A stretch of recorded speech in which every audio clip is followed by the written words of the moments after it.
A semi-infinite solid is one that extends to infinity except for one identifiable surface. So a sudden change of conditions at this surface will produce one-dimensional transient conduction. So there are three different cases of a semi-infinite solid. You have one with constant surface temperature, case 1. Case 2 is constant surface heat flux, and case 3 is surface convection. Note that each one makes use of the error function. This was obtained by using a similarity variable where the heat equation is transferred from a partial differential equation to an ordinary differential equation and then solved. We're going to look at an example of a semi-infinite solid. We're going to determine which of the three cases applies and then solve for the requested variable. We're going to start with a thick wall, and by the way, when you hear that term or read that term, that usually implies a semi-infinite medium.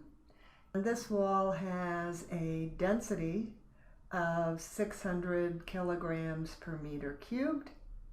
It has a heat capacity of 2,400 joules per kilogram Kelvin and a thermal conductivity of 0.2 watts per meter Kelvin. By the way, when you see these three properties being given in a transient conduction problem, you should be thinking thermal diffusivity or alpha. So this wall has an initial temperature of 40 degrees C, and it's suddenly exposed to hot gases at 750 degrees C, and these gases have a convective heat transfer coefficient of 25 watts per meter squared Kelvin. And the question is, what is the time at which the surface is equal to 325 degrees C?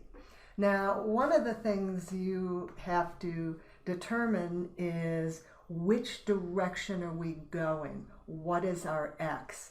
And our x, this top surface, is that identifiable surface.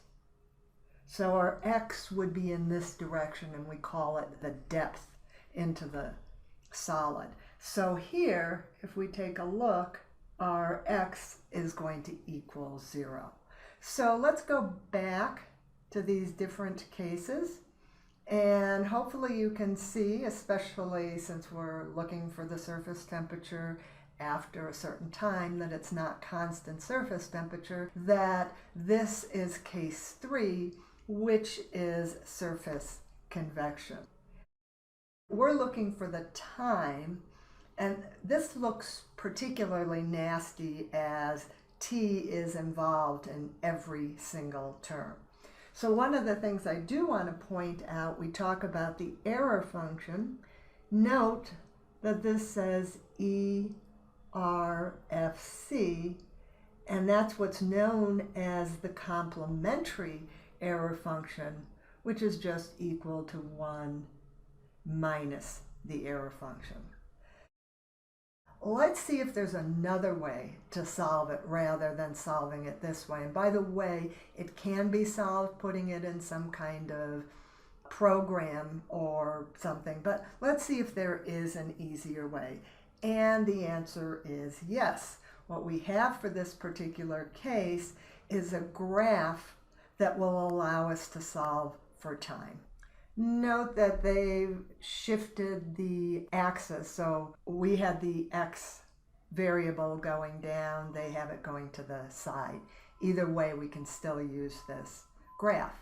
So if you notice, it has this dimensionless temperature versus this x divided by 2 times the square root of the thermal diffusivity times time. And as I said earlier, as you can see, x is equal to 0, So what we're doing is looking along this axis. So if we can solve for that dimensionless temperature, we can get this h times the square root of alpha t divided by k. We have our h, we have our k. As I mentioned before, we can calculate our thermal diffusivity, and from that we can find the time. So the first thing we're going to do is calculate that dimensionless temperature. Now here you need to be a little bit careful, because what we've seen before is usually T minus T infinity, Ti minus T infinity.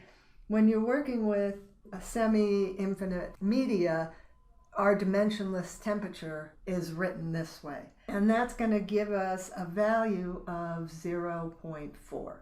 So let's go back to our chart and find where 0.4 is. Oh, how handy is that?